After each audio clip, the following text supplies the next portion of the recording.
성도 여러분 안녕하십니까? 2022년도 제1기 히브리서의 기별 제4과 예수 우리의 신실하신 형제에 대해서 함께 연구하는 시간입니다. 기억절에 있는 말씀입니다. 히브리서 2장 14절에 있는 말씀입니다. 자녀들은 혈과 육에 속하였으며 그도 또한 같은 모양으로 혈과 육을 함께 지니셨음은 죽음을 통하여 죽음의 세력을 잡은 자 곧 마귀를 멸하시며. 아주 은혜스러운 말씀이 아닐 수 없습니다. 오늘은 예수님의 인성에 대한 부분을 살펴보게 될 것입니다. 그래서 일요일 소재는 구속자로서의 형제, 월요일 소재는 형제라 부르시기를 부끄러워하지 않으심, 화요일 소재는 우리와 같은 혈과 육, 수요일 소재는 고난을 통해 온전하게 됨, 목요일 소재는 우리의 모본으로서의 형제입니다. 안식일 소재에 보시면 히브리서 1장과 2장을 비교하고 있는데 이를 좀 일목요연하게 표로 좀 만들어 보았습니다. 1장에서는 우리가 하나님의 아들이신 하나님과 동일하신 분이심을 우리가 예수님이 그런 분이심을 우리가 살펴보았습니다. 5절에서는 내 아들이라는 표현, 그리고 1장 1절로 5절에서 이루어지는 이런 많은 것들이 특별히 8절서부터 12절에서는 신성한 통치권을 선언하시고 1절서부터 4절까지는 하나님의 창조주됨, 그리고 붙드시는 분, 유지하시는 분, 그리고 통치하시는 분으로 예수님을 나타냅니다. 그런데 2장에서는 이제 연약한 사람의 본성을 취하신 예수님을 표현하고 있습니다. 더군다나 내 형제들이라는 표현을 쓰고 있습니다. 그래서 2장 13절에서는 자신의 충성을 확증하시는 것을 보게 됩니다. 그래서 히브리서 2장 17절에서는 예수님이 우리와 같은 형제가 되셔서 자비롭고 신실하신 인간 대제사장이 되셨다라고 하는 것입니다. 요약하자면 아들을 영원하신 창조주 하나님의 궁극적인 현현으로 묘사하는 반면에 예수님은 신실한 그리고 자비로운 형제로서 2장에서는 제시하고 있는 것입니다. 일요일 소지입니다. 구속자로서의 형제. 우리 레위기 25장은 안식년과 희년에 대해서 언급하고 있습니다. 특별히 레위기 25장 25절로 27절에서는 가난한 자들에 대한 어떻게 회복될 것인지에 대해서 말씀하고 있습니다. 25절에서 되게 가까운 기업을 물을 자가 와서 그의 형제가 판 것을 물을 것이다 라고 하고 있습니다. 27절에서는 그 판 해를 계수하여 그 남은 값을 산자에게 주고 자기의 소유로 돌릴 것이니라 라고 말씀하고 계십니다. 재산의 상환, 다시 회복이 되는 것입니다. 이런 재산의 회복은 바로 23절에서 토지가 다 하나님의 것이기 때문에 그렇습니다. 47절로 49절에서는 보다 더 구체적으로 가난한 자들이 모든 것을 팔거나 아니면 돈을 구하고 노예가 되는 신분이 되었을 때 그 노예의 신분에서 속량하는 것에 대해서 이렇게 말씀하고 계십니다. 여기 특별히 48절서부터 49절에 그가 팔린 후에 그에게 속량받을 권리가 있나니 그 형제 중 하나가 그를 속량하거나 또는 그의 삼촌이나 그의 삼촌의 아들들이 그를 속량할 것이나 그의 가족 중 그의 살부치 중에서 그를 속량할 것이요 라고 말씀하고 계십니다. 분명히 속량하는 기업물을, 이 모든 것을 속량할 사람이 가까운 친척 형제인 것을 볼 수 있습니다. 그래서 교과에서는 이렇게 표현합니다. 희년은 빛이 단감되고 소유를 되찾으며 포로들에게 자유가 선포되는 큰 안식이었다. 안식년이 7번 반복되고 그 다음 해 희년이 선포되지 않습니까? 그래서 가장 큰 희년입니다. 가장 큰 안식년입니다. 가장 가까운 친척이, 더군다나 민수기 35장 9절서부터 15절에서는 가장 가까운 친척이 살인한 자를 찾아보라는 흘린 피에 대해서 원수를 갚아주는 사람이 가장 친척에서도 있겠다라고 하고 있습니다. 그러므로 구약에서는 이 힘겨운 가난 속에 있는 형제를 그것으로부터 구속하여 주는 사람은 바로 가까운 형제였습니다. 그것처럼 우리 예수님도 우리와 같은 형제가 되셔서 우리를 탕감해 주시고 노예에서 해방시켜 주는 분이시다라고 하는 것입니다. 그래서 히브리서 2장 14절로 16절에 자녀들은 혈과 육에 속하였으며 그도 또한 같은 모양으로 혈과 육을 함께 지니심은 죽음을 통하여 죽음의 세력을 잡은 자 곧 마귀를 멸하시며 라고 했습니다. 또한 15절에서는 한평생 매어 종노릇 하는 모든 자들을 놓아주려 하심이니 라고 했습니다. 결국 이렇게 하심으로 오직 아브라함의 자손을 붙들어 주려 하십니다. 영적 아브라함의 자손인 우리를 붙들어 주시기 위함이다 라고 하는 것입니다. 그렇게 해서 예수님은 우리와 같이 형제가 되셔서 구원을 하시는 것입니다. 히브리서 2장 11절에 거룩하게 하시는 이와 거룩하게 함을 입은 자들이 다 한 근원에서 난지라. 그러므로 형제라 부르시기를 부끄러워하지 아니하시고 라고 하는 것입니다. 이러한 구속자의 모습들은 여러 곳에서, 구약 여러 곳에서 나타납니다.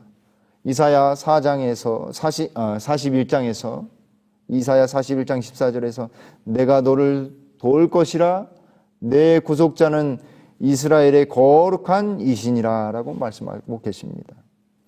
구속자를 이스라엘의 거룩한 이스라엘은 앞에서는 야고바, 이 지렁이 같은 버러지 같은 내 야고바라고 하고 그 백성들을 부릅니다. 이스라엘 사람들아 라고 부릅니다. 죄 많고 죄를 짓는 이스라엘을 거룩하신 이라고 하는 표현과 같이 쓰고 있습니다. 한 형제가 되어서 이스라엘 백성들을 구원해 주실 것에 대한 약속을 하시는 것입니다. 예레미야 31장 11절에도 여호와께서 야곱을 구원하시되 그들보다 강한 자의 손에서 속량하셨으니 라고 말씀하고 계십니다. 하나님께서는 이스라엘을 구원하시기 위해서 강한 자의 손에서 속량하셨습니다. 그러므로 교과서에서는 이렇게 설명합니다. 우리의 본성을 취하시고 우리를 구속하심으로 예수님께서는 자신의 신성을 드러내 보이셨다. 구약에서 이스라엘의 참된 구속자, 그들의 가장 가까운 혈육은 여호와 하나님이시다. 하나님께서 직접 혈과 육을 가지시고 이 땅에 오셔서 우리를 구원하시겠다라고 약속해 주시는 것입니다. 결국 하나님께서 이스라엘을 구원하심과 같이 그들의 구속자가 되신과 같이 우리도 구원하기 위해 예수님을 통해 형제가 되셔서 예수님이 형제가 되셔서 우리를 구속하신다라고 하는 것입니다. 여기 시대의 소망 372쪽에 가난으로 인하여 한 히브리 사람이 부득불 자기의 기업을 내놓고 자신을 몸종으로 팔게 될 때 그와 그의 기업을 속량할 책임은 가장 가까운 친족에게로 돌아갔다. 그와 같이 우리를 속량하는 사업과 죄로 말미암아 잃어버린 우리의 유업은 우리의 친족이 되신 예수께 돌아갔다. 예수께서 우리의 친족이 되신 것은 우리를 속량하시기 위함이었다. 우리와 같은 형제가 되신 것은 우리를 속량하시고 우리를 구속하시기 위함임을 다시 한번 깨닫게 됩니다. 그런 은혜를 누린 자들이 바로 우리 그리스도인들인 것입니다. 월요일 소지입니다. 월요일 소지에는 형제라 부르시기를 부끄러워하지 않으심.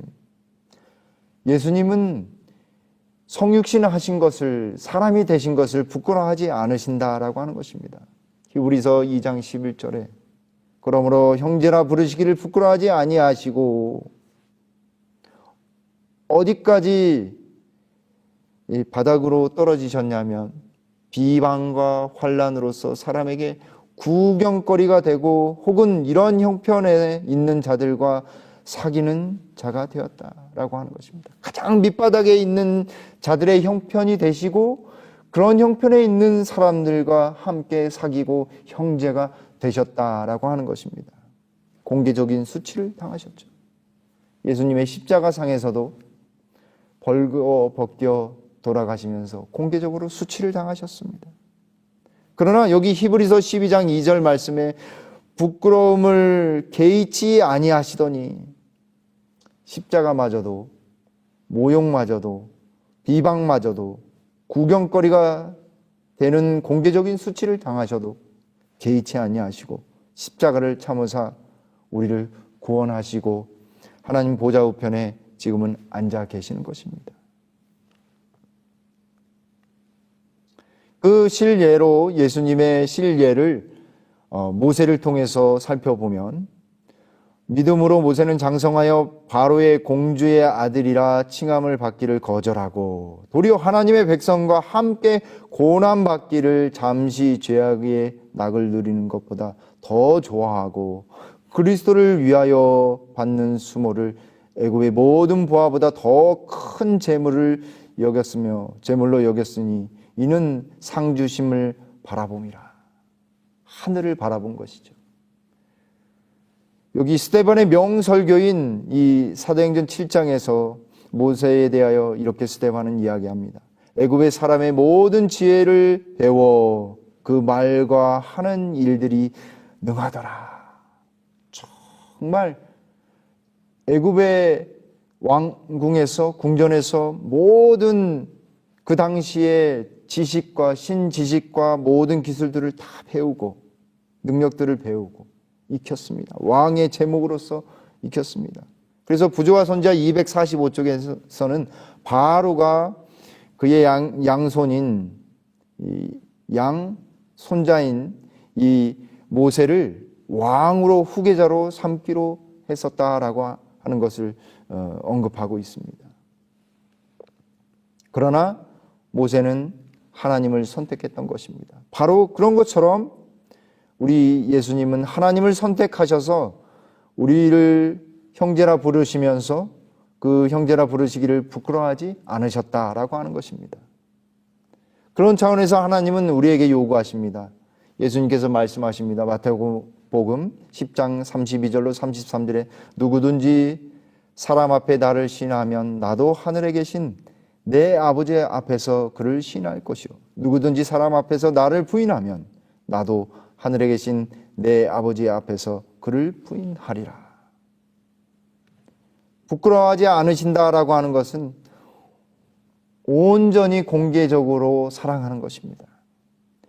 디모데후서 1장 8절과 12절에서는 바울은 그러므로 너는 내가 우리 주를 증언함과 또는 주를 위하여 갇힌 자 된 나를 부끄러워하지 말고 오직 하나님의 능력을 따라 복음과 함께 고난을 받으라라고 권면하고 있습니다. 12절의 후반부에는 내가 믿는 자를 내가 알고 또한 내가 의탁한 것을 그 날까지 그가 능히 지키실 줄을 확신함이라 라고 말씀하고 계십니다. 그분을 온전히 의지하고 알므로 인해서 마지막 시대에 사는 우리들도 능히 지켜주실 줄을 확신할 수 있다라고 하는 것입니다.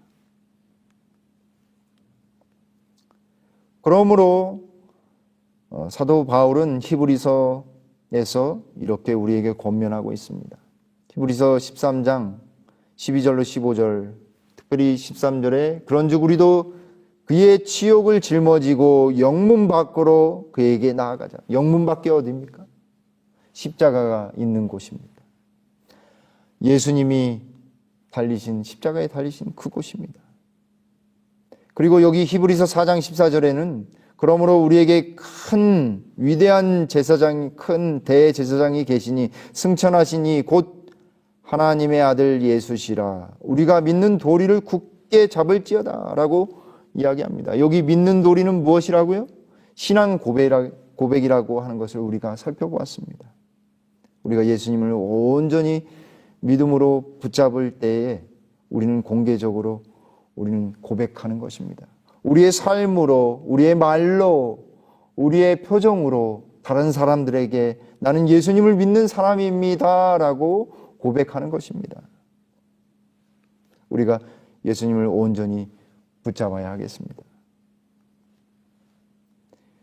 그래서 히브리서 4장 14절과 16절에는 믿는 도리를 굳게 잡을지어다 라고 표현되어 있고, 두 번째는 은혜의 보좌 앞으로 담대히 나갈 것이다 라고 하는 표현이 여기 히브리서 10장 22절로 23절에서는 역순으로 표현되어 있습니다. 참 마음과 온전한 믿음으로 하나님께 나아가자. 그리고 믿는 도리의 소망을 움직이지 말고 굳게 잡으라라고 권면하고 있습니다. 그만큼 믿는 도리의 대상이 되시는 예수님을 굳게 잡으라고 권면하고 있는 것입니다. 요약하면 우리를 형제라 부끄러워하지 않으시는 그리스도를 믿는 믿음을 굳게 잡으라는 말인 것입니다. 이 명령은 오늘날 우리에게도 역시 중요한 것입니다. 우리가 온전히 주님을 붙잡아야 하겠습니다. 산상보훈 103쪽에는 예수께서는 당신의 아버지를 우리 아버지로 부르도록 가르치신다. 그분은 우리를 형제라 부르신 것을 부끄러워하지 않으신다. 구주께서는 우리를 하나님의 가족으로 영접하고 싶은 마음이 너무나 강하고 간절하셔서 우리가 하나님께 나아갈 때에 사용해야 할 첫 번째 말로 거룩한 관계를 보증하는 우리 아버지라는 말을 사용하게 하신다. 얼마나 은혜스러운 말인지 모릅니다. 우리 모두가 우리 하나님을 아버지로 부르게 하신 예수님의 은혜를 깊이 새겨야 하겠습니다. 화요일 소지입니다. 우리와 같은 혈과 육. 혈과 육이라는 표현이 신약 성경의 곳곳에 나타납니다. 마태복음 16장 17절에 혈육이라는 표현으로, 그리고 갈라디아 1장 16절에도 혈육, 고린도전서 15장 50절에는 혈과 육, 에베소서 6장 12절에도 혈과 육. 이런 표현들은 단순히 혈과 육이라고 하는 이 잔인한 표현인 것처럼 보이지만 사실은 그런 표현이 아니라 인간의 상태의 약점을 강조하는 인성을 취하셨다라고 하는 육신을 취하는 것에 대해서 말하고 있는 것입니다. 인간이 연약함과 이해의 부족 그리고 죽음에 매인 상태를 이야기하는 것이죠. 혈과 육이라는 표현입니다. 히브리서는 예수님께서 범사에 그의 형제들과 같이 되셨다고 이야기합니다. 이런 표현은 예수님께서 완전한 인간이 되셨음을 의미하는 것입니다. 그래서 여기 히브리서 2장 17절에 그러므로 그가 범사의 형제들과 같이 되심이 마땅하도다. 이는 하나님의 일에 자비하고 신실한 대제사장이 되어 백성의 죄를 속량하려 하심이라. 인성을 취하신 이유가 바로 형제와 같이 되심이 바로 대제사장이 되셔서 백성들의 죄를 속량하기 위함임을 알게 됩니다. 그런데 예수님께서 이 혈과 육을 취하신, 인성을 취하셨는데 그 저반이 우리와 같지 않다라고 하는 것입니다. 첫 번째, 예수님께서는 어떤 죄도 짓지 않으셨습니다. 두 번째, 예수님께서는 거룩하고 악이 없고 더러움이 없고 죄인에게서 떠나 계시는 인성을 가지고 계십니다.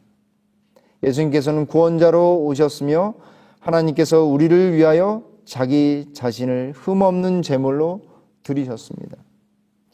그러므로 예수님은 인성을 취하셨지만 우리와 같이 배고픔과 눈물 흘리는 것과 그리고 여러 가지 연약한 죄되지 않은 것들은 우리와 공유하시지만 그분이 우리가 죄짓고 우리의 본성이 타락한 것을 취하지 않으셨다라고 하는 것입니다. 예수님이 인성을 취하신 이유는 우리를 동정하시기 위함입니다. 또한 모든 일에 우리와 똑같이 시험을 받으신 이로되 죄는 없으시다라고 하는 것입니다. 히브리서 7장 26절에도 거룩하고 악이 없고 더러움이 없고 죄인에게서 떠나 계시고 라고 표현합니다.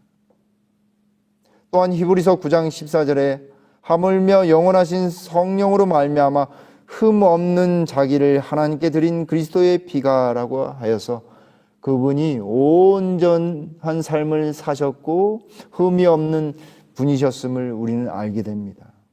왜냐하면 그분이 흠이 있거나 죄를 범하셨다고 한다면 십자가의 속죄 사역은 그것으로 무너지게 되어 있기 때문에 그렇습니다. 그러므로 그분이 인성을 쓰신 것은 온전히 우리를 속죄하시고 여기에 세 번째에 있는 것처럼 온전한 속죄를 이루기 위하심임을 우리는 알게 됩니다. 시대의 소망 24쪽에는 그리스도께서는 당신의 인성으로는 인성과 접촉하시고 당신의 신성으로는 하나님의 보좌를 굳게 붙드셨다. 그는 인자로서 우리에게 순종의 모본을 주시고 하나님의 아들로서 순종할 능력을 우리에게 주신다. 호렙산 가시덤불에서 모세에게 나는 스스로 있는 자니라 라고 말씀하신 분은 바로 그리스도이셨다. 이것은 이스라엘 백성의 구원의 보증이었다.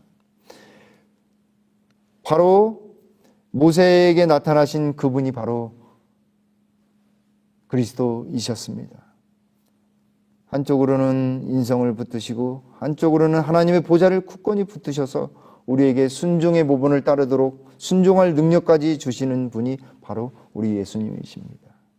우리의 삶에 오셔서 혈과 육으로 인성을 취하시고 우리를 구원하시기 위해 그렇게 애쓰신 예수님의 이 애쓰심이 정말 마음에 와닿고 감사할 따름입니다.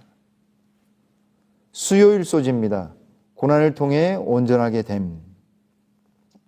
여기 히브리서 2장 10절, 17절, 18절에서 특별히 여기 10절에서는 고난을 통하여 온전하게 하심이 합당하도다라고 말씀하고 있습니다. 그리하여서 17절에 형제와 같이 되심이 마땅하도다. 이는 하나님의 일에 자비하고 신실한 대제사장이 되어 백성의 죄를 속량하려 하십니다. 그리고 18절에서는 그가 시험을 받아 고난을 당하셨은즉 시험받은 자들을 능히 도우실 수 있느니라 라고 말씀하고 계십니다. 더 나아가서 히브리서 5장 8절 9절에서는 그가 아들이시면서도 받으신 고난으로 순종함을 배워서 온전하게 되셨은즉 자기에게 순종하는 모든 자에게 영원한 구원의 근원이 되시고 라고 말씀하고 계십니다. 여러분, 고난을 통해 온전하게 되셨다라고 하는 말씀이 무슨 뜻인가요?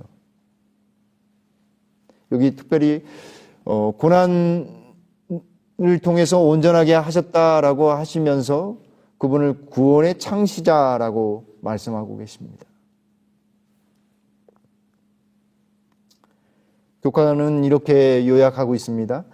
히브리서는 예수님께서 온전하게 되는 과정을 거치심으로 우리를 구원하기 위한 자격을 갖추셨다고 이야기한다. 즉 우리의 구원자가 되기 위한 준비를 하셨다는 의미에서 온전하게 되신 것이다. 그래서 몇 가지 측면을 우리에게 제시하고 있습니다. 첫 번째는 예수님께서 우리의 구원의 대장이 되시기 위해 고난을 통해 온전하게 되셨다라고 하는 것입니다. 두 번째는 고난을 통해 순종을 배우셨고, 이 순종은 첫 번째는 이 순종은 그분의 희생을 받으실 만한 것이 되게 하셨다. 두 번째는 예수님의 고난은 그분을 우리의 모본이 되게 했다라고 하는 것입니다. 예수님이 고난을 통해서 순종을 배우셨던 것은 바로 희생을 의미하는 것이며, 그런 순종을 통해 우리의 모본이 되시기 위해서 순종을 배우셨던 것입니다.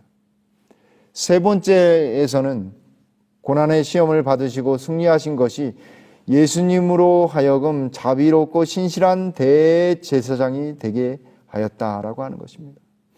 고난을 겪으셔야만, 순종을 배우셔야만 진정한 우리의 대제사장이 되실 수 있었던 것입니다.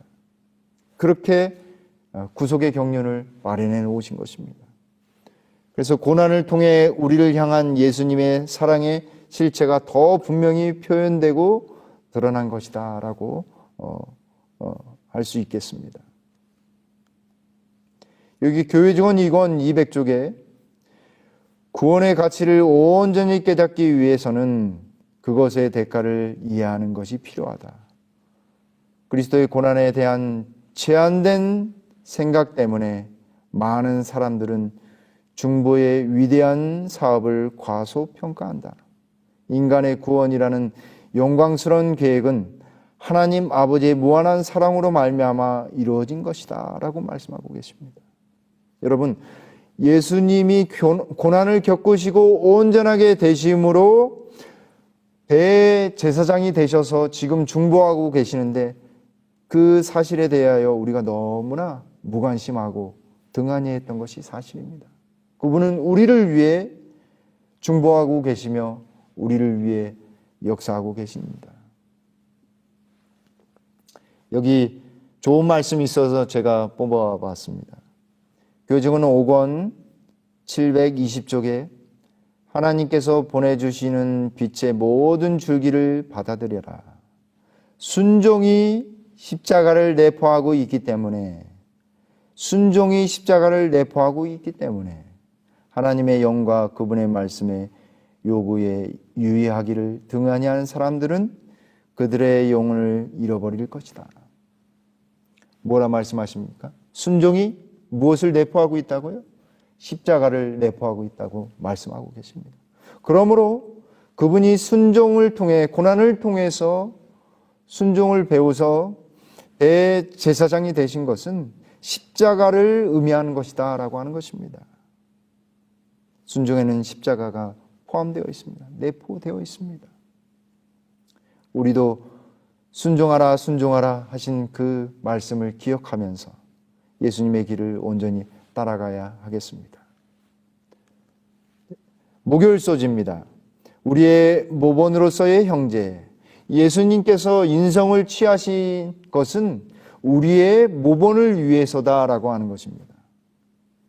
히브리서 12장 1절로 4절에 이러므로 우리에게 구름같이 둘러싼 허다한 증인들이 있으니 모든 무거운 것과 얽매기 쉬운 죄를 벗어버리고 인내로서 우리 앞에 당한 경주를 하며 믿음의 주요 또 온전하게 하시는 인 예수를 바라보자. 그는 그 앞에 있는 기쁨을 위하여 십자가를 참으사 부끄러움을 개의치 아니하시더니 하나님 보좌 우편에 앉으셨느니라. 여기 믿음의 주라고 하는 이 주라는 표현이 바로 아르케고스라고 하는 표현인데 창시자, 주창자, 설립자, 시작자라고 하는 표현입니다. 믿음의 주, 믿음을 창시하신 분, 믿음을 통해 구원을 이루신 분이 바로 예수님이시다라고 하는 것입니다. 그분을 바라봐야 한다라고 권면하고 있는 것입니다.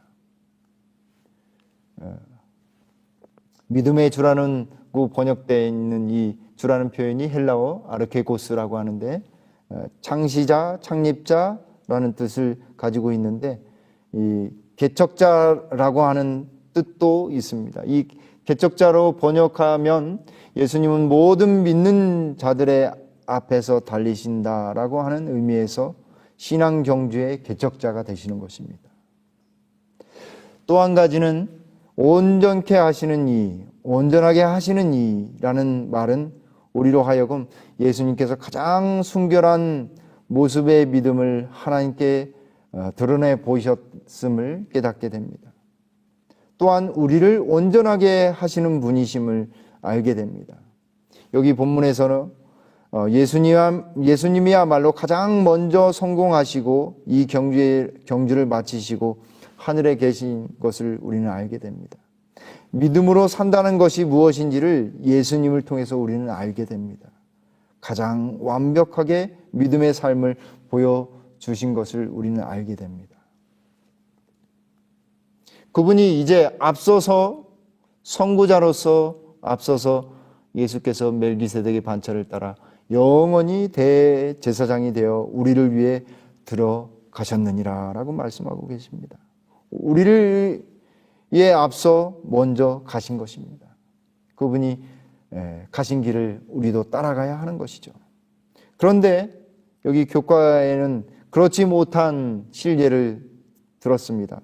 북방 이스라엘과 시리아의 침입의 위험에 대한 이사야의 반응은 히브리서의 기자 바울처럼 온전히 하나님을 의지해야 된다라고 하는데 이 당시 왕이었던 아하스는 하나님을 의지하지 않고 이 아수르의 왕인 디그라빌라셀에게 의지한 것입니다. 여기 히브리서 2장 13절은 이사야 8장 17절과 18절을 인용하고 있습니다. 그 인용함에 있어서 한번 그 내용을 이사야에 있는 내용을 한번 살펴보면 이제 야곱의 집에 대하여 얼굴을 가리시는 여호와를 나는 기다리며 그를 바라보리라. 보라 나와 및 여호와께서 내게 주신 자녀들이 이스라엘 중에 징조와 예표가 되었나니 전에 징조와 예표를 주셨음을 알게 됩니다. 이사야서 7장 14절에 하나님을 온전히 의지해야 된다라고 하여서 징조를 보여주셨습니다. 보라 처녀가 잉태하여 아들을 낳을 것이요 임마누엘의 징조를 보여주셨습니다. 그러나 이 징조를 받아들이지 않고 아하스는 이 아수르 왕에게 나는 왕의 신복이요 왕의 아들이라고 이야기합니다. 그러면서 여호와의 성전과 왕궁의 곳간을 열어서 보여주는 정말 어리석은 일을 행함으로 하나님을 욕되게 하고 그도 슬픔에 잠길 수밖에 없는 상황이 됩니다. 그러나 예수님은 아하스처럼 그렇게 하지 않으시고 여기 있는 말씀처럼 그러한 경우에라도 어려운 경우에라도 고난 중에라도 하나님의 말씀을 온전히 의지합니다. 히브리서 1장 13절에 어느 때에 천사 중 누구에게 내가 내 원수로 내 발등상이 되게 하기까지 너는 내 우편에 앉아 있으라 하셨느냐.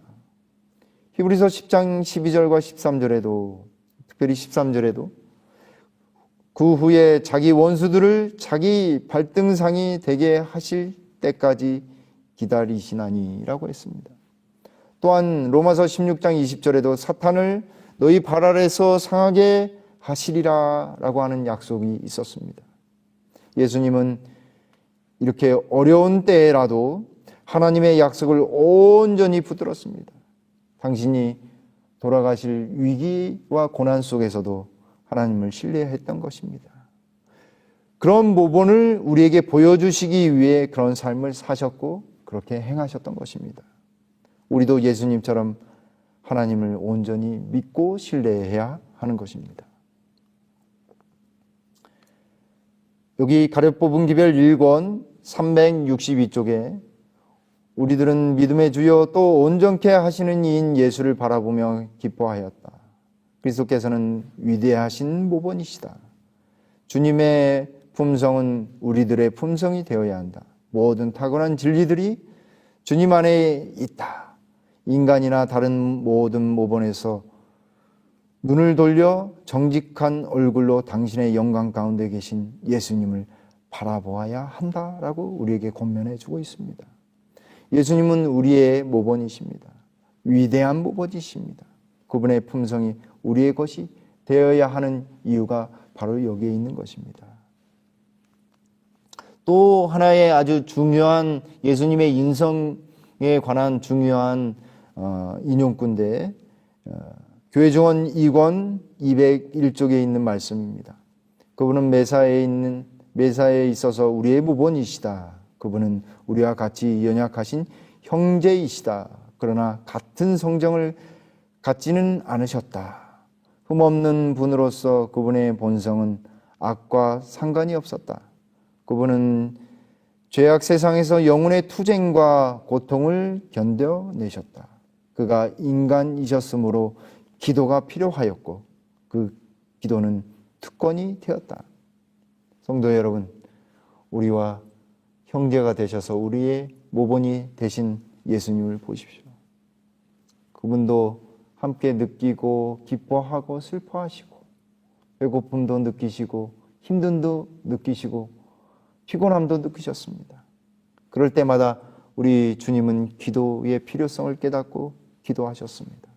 우리도 예수님처럼 그분의 모본을 따라야 하겠습니다.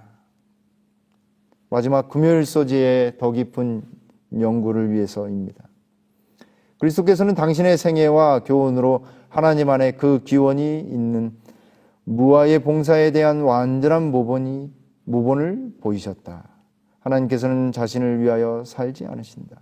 세계를 창조하시고 만물을 붙드심으로 그분은 계속하여 남을 위하여 봉사하고 계신다. 밑에 부분입니다. 하나님께서는 이 봉사의 이상을 당신의 아들에게 맡기셨다. 예수께서는 당신의 모본을 통하여 봉사한다는 것이 무엇을 의미하는지를 가르치기 위해 인간의 선대에 서도록 보내심을 받았다. 우리를 위해 앞서가신 예수님, 우리의 모본 되신 예수님, 그분의 생애를 온전히 따라야 하겠습니다. 예수님은 우리의 신실하신 형제이십니다. 그분의 모본을 따르는 우리 모두가 되길 간절히 바라면서 교과 제4과 내용을 마치도록 하겠습니다.